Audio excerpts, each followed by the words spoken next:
Start with the potatoes. We're going to cut those up and dice them. Okay, the potatoes are diced. Okay, we've added the potatoes to the water. Broccoli if you want.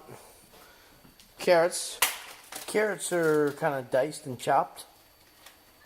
Okay, the ground chicken or ground beef, whatever you like. And you put that in later so it doesn't get too mushy.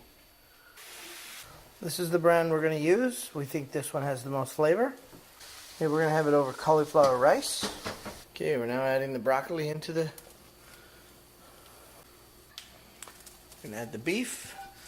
Okay, we're going to dump some of the water out. Okay, so the water eventually should just cover the vegetables and all your ingredients. Okay, we're taking the blocks, break them up. We're going to start with 3. So this is close to the thickness you're going to want it. And then you have to let it cook a little more so the Flavors will meld. Yep, and then that's it.